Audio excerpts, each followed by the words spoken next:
Alright, today we're working on a Honda Accord with a V6, a 3.5 liter V6, but this will work for the 3.0s, the 3.5s, 3.7s. We are going to be doing a idle air control valve cleaning, IACV cleaning on this Accord. This also work for a lot of the Honda and Acura vehicles have this engine, the J Series V6 engine. This also work for your Odysseys, your Pilots, your Ridgelines, your MDX, Acura TL, Acura CLs, but this is being done on a 2001 Honda Accord. So the idle air control valve sits at the very bottom of the throttle body, which is right down here. Well, here's the throttle body. The IACV is way down here, and there's coolant lines that connect to this thing. You got some vacuum lines. You got electrical connectors here. Here you got your throttle cables, throttle position sensor right here. Taking off right now. And the reason we're doing this is the fact that so the car fires up fine, but after it gets warm, you try to start it. It'll start, but it just kind of seems I don't want to say sluggish. It just doesn't idle right. Kind of has a stutter and a sputter to it. So I want to get down there, clean the idle air control valve, and see if that helps at all. But it only happens when it's warm. So that could be an indication that the electronics inside the idle air control valve are shot. So I'm going to try cleaning it first and see if that does anything. I'm going to take this snorkel off right here to get the throttle body off. I'm not going to take the plenum off. You can actually disconnect the throttle body from the plenum. There's two 12mm bolt or nuts up here on top, two 12mm bolts on the bottom. You just remove those, and then once the snorkel is out of the way, we will be able to get the throttle body out of the way. I'm not going to disconnect the throttle control cables. This is a cruise control cable right here. This is a throttle cable going right to your accelerator pedal. I'm not going to disconnect any of those. I'm just going to get this out of the way, disconnect the throttle body from the plenum, and then flip it up and over and take a look from there. So I'll probably fast forward you through this. But you can check out my other videos. I have a lot of videos on the Honda J Series V6 engine. That's in a lot of Hondas and Acuras. But yeah, let me take you through how we clean a idle air control valve, an IACV valve.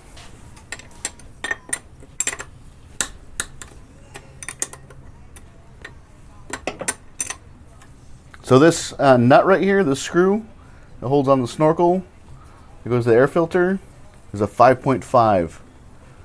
5.5. Can you guys see that? 5.5 millimeter socket. Not a very common socket at all.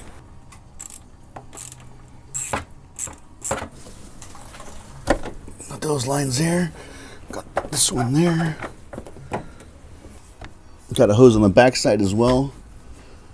So I'm just loosening up the 4 screws on the top of the air filter box, air filter housing. That way I can take it off as one whole assembly. So I have to get this line off right here. It's held in by a little clip on the bottom.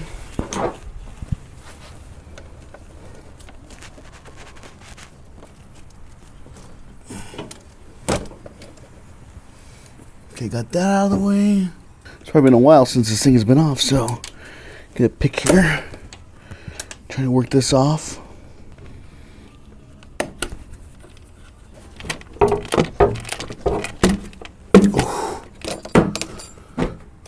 Okay, there's one line back here I gotta get off.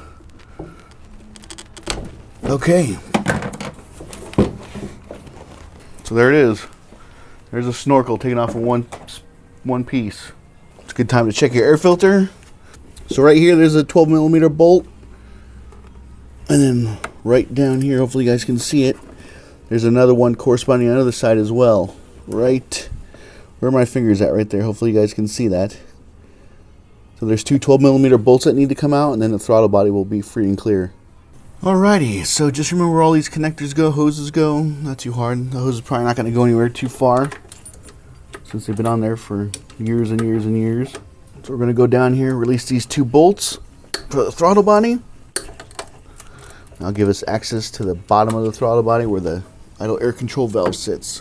I'll put a link in the description below, but one of the videos I saw, I think is a 50s kids guy, 50 kids or guys 50 or 50, yeah, 50s kids guy, 50s kid. He has a video about this, and he actually he got in there and he saw that the gasket had broken apart, and that's what was causing the issue. Hopefully it's something easy like that. So I'm just pulling straight out here. Now we got a coolant line and another coolant line. I can see the coolant line that's giving me problems. So right here, where my finger is, hopefully you guys can see that, there's a coolant line that goes into the bottom of the idle air control valve. And that is the one that's holding me up. So, guess I'll have to disconnect that, lose some coolant here. Okay, got that down, got the clamp down. I'll go in here with a pair of pliers, twist the hose a little bit to break it free. Okay, so disconnect the IACV electrical connector right here. Here's the idle air control valve right here. My finger's pointing. Here's a connector for it. So what you're looking at is a throttle body off the J Series V6 Honda. Here's the idle air control valve. Here's the whole setup right here. You have two coolant lines that run into this thing, which I think is totally retarded. Because I guess if you live in like the East Coast where it gets super cold, but living here in California, Southern California, it doesn't get that cold.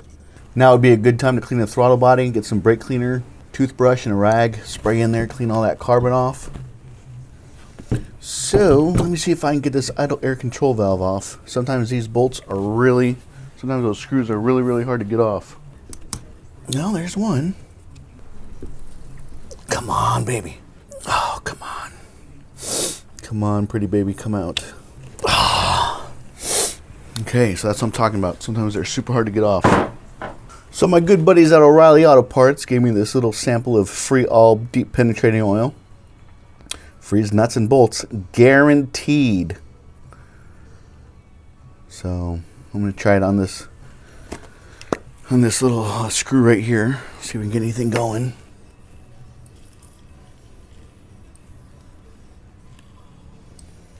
Spin a little bit on. Want it to penetrate more than spray everywhere. It says directions to use: simply spray free all onto frozen, corroded, or rusted area. Allow a few seconds of deep penetration, and you will be amazed with the results. A few seconds, huh? Well, it's been a few seconds since I sprayed that on, so let's see if we can get it free, and I'll be amazed at the results. If this breaks free, I really will be amazed at the results.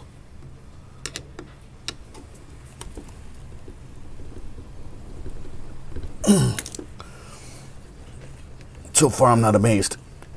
I don't want to run the risk of stripping that out. So I'll give it more than a couple seconds, so we'll come back and see if I can get this thing free and clear. Okay, so I had sprayed this down with free all that I got from O'Reilly Auto Parts. I actually sprayed it. If you look on the back side, there's a way to spray down there. You can see the end of the screw. So in the end, I couldn't get it free with a screwdriver, so I came in here with a big pair of lineman's pliers. I came here on the side like this, grabbed it on the edges, and just secured that down and just broke it free. So I think a combination of the free all penetrating oil and then using the lineman's pliers to get it free helped. Man, that can be a real pain, man, a real pain. I let that stuff sit for about half an hour. When I put these screws back in, I'm going to put some anti-seize on them so this doesn't happen again. What a hassle. What a hassle. Just popping that free.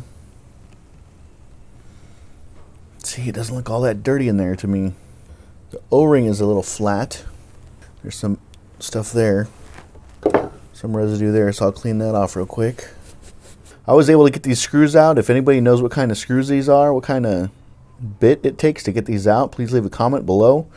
But I actually took my vampire pliers that I have, and they have a cool little recessed area right here on the teeth that allow you to grab the edge of a bolt. So I was actually able to just grab this and twist it off. That didn't look dirty in there either. So all I'm doing to clean this out, I have a brake parts cleaner from O'Reilly. Just spraying it down in here. Clean that out to the best of my ability. If this doesn't work, then end up replacing this sensor. But the funny thing is that there's no codes. There's no codes at all on the computer for idle air control valve. I think that's the problem with these I want to say first generation OBD2 systems, but so in 1996 it became mandatory for all car manufacturers to utilize the OBD2 system. So in 2001, what this Honda Accord is, the OBD2 system is not as complex as OBD2 systems of today. So I think the OBD2 systems of today, 2017 cars, are able to give you quite a little bit more information than they were in 2001, 2002, early 2000s. Cleaning plaque off of teeth, just going in here. Clean this out. Get some of this carbon, you guys can see right there. Clean some of that out.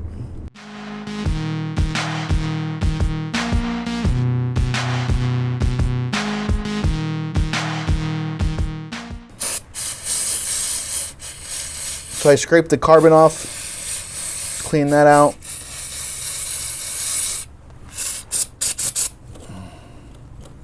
Get that all free and clear. Thank you for calling Honda. This is Courtney. How may I direct your call? Yeah, parts please. The parts is David. In the idle air control valve, the gasket, the O-ring for it has gone out.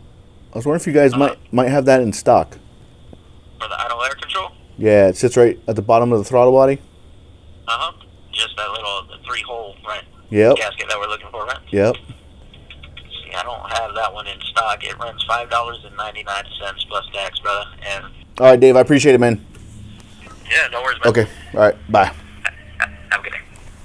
So my local Honda dealership doesn't have this O-ring, so I'm just gonna go ahead and put this back in and see how it runs from there. If it's still giving me problems, I'll probably go ahead and just replace this whole part. Got my anti-seize, so it's always a good idea when you're putting steel. This is a steel screw into an aluminum housing or body, so the throttle body is aluminum. When you have dissimilar metals like that, it's always a good idea to go ahead and use some anti-seize. Keeps stuff from sticking, especially when you do spark plugs. Whenever you do spark plugs, no matter what anybody else says, make sure you use anti-seize. Okay, so make sure you put that. Make sure you realize which way you're putting the idle air control valve. I actually put it on backwards the first time. It will go either way. So the way I'm lining it up is these two are at the same level, this one's not. These two are at the same level and this one's not.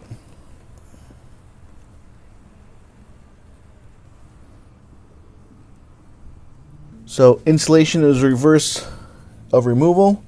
I won't bore you with that. I'm going to put this back on, see if the idling issue has gone away.